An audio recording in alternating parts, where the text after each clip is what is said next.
Kanina, sinabi nyo there were 7 people dun sa inyong self-described death squad. Ano po yung mga pangalan nila at paki-describe yung structure ng organization na sinet up nyo, yung death squad na iyon? Yung death squad ko? Ang death squad ko, ma'am, is, of course, it is organized.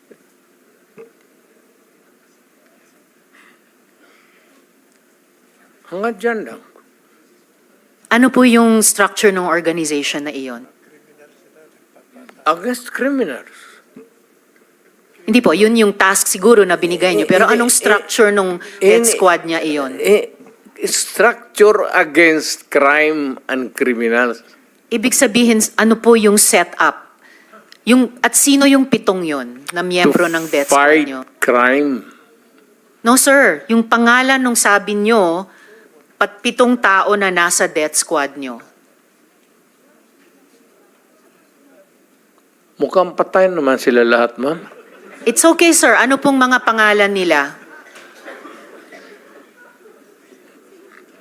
You know, when I was mayor, it's about 43. I am now 73. For the life of me, I cannot remember the name.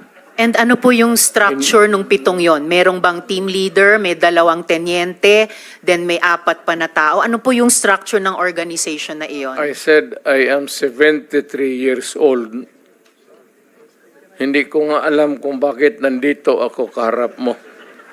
Sir, I'm sure alam nyo kung bakit kayo nandito. In fact, kayo po yung nagsalita ng pinakamarami sa resource persons. Well, May reward po ba yung 7 iyon sa death squad nyo? Again, ma'am? May rewards po bang ibinibigay sa mga miyembro ng death squad nyo tuwing nakakapatay sila? Police? Police ba yung death squad nyo? Yung Yun ang allegations. Hindi po, yung sinabi nyo kanina. Huwag tayong lumabas dyan. Hindi po ako lumalabas. May ibang lumalabas. Yung Dito sinabi po ninyong death squad, may rewards po ba yun? Centered sa police na sinasabi na binabayaran. No sir, pina-follow up ko yung sinabi ninyo. Yung civilian? Unprompted. So, kung civilian yon, yung sinabi nyo na death squad nyo na 7 tao, may rewards po ba yung 7 taong iyon kapag nakakapatay sila? Hindi ma'am, mayayaman yung mga, maraming gago na mayayaman sa Davao. Ano pong koneksyon ng mayayaman sa Davao gusto dun sa pumatay miyembro ng ng mga death kriminal. squad? Because Ibig sabihin, they want their city to be safe. Nagbibigay sila, yung Because mayayaman, they ng want rewards sa business to death thrive. squad? Yes sir, bago po yan, sinasabi nyo ba na yung mayayaman sa Davao nagbayad sa death squad para pumatay? No, hindi ma'am. Sila Si Colonel mismo. Makasait po ba kasama sa death squad na iyon? Sino? Colonel Makasait, kasama po ba sa death squad na iyon? Colonel Makasait. Ma'am, alam mo sa totoo lang, mahabang istorya to.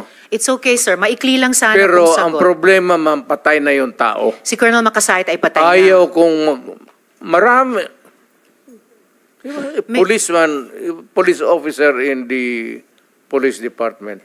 Pero patay na yung tao. Okay sir, may Huwag mo rewards akong po ba tanungin sila? kung anong history yung tao na yan, patay na. Okay, may rewards po ba sila, yung mga miyembro ng death squad nyo? Sino? Ako? Magbigay? Yung 7 miyembro, kung sino man ang nagbigay, may rewards ba sila kapag pumapatay sila? Walang reward, ma'am, kung Walang police rewards. yan. Lalo Hindi na ho. police. Bakit Wag- ako magbigay ng reward sa mga... Paiba-iba, hindi po. Trabaho Paiba-iba po nila yung yan. sinasagot nyo eh. Hindi ko tinatanong yung mga pulis. Oo. Tinatanong ko po yung mga miyembro ng death squad nyo. Ah. Binabayaran ba sila kapag nakakapatay sila? Wala. Wala. Okay. So, libre lang yung May I remind the pagpatay. Senator, this is just an intervention. Yeah, sorry. We have to I follow, apologize, we have Mr. to Chair. follow the Yes, order. I Yes, please, submit, please. Mr. Okay. Chair.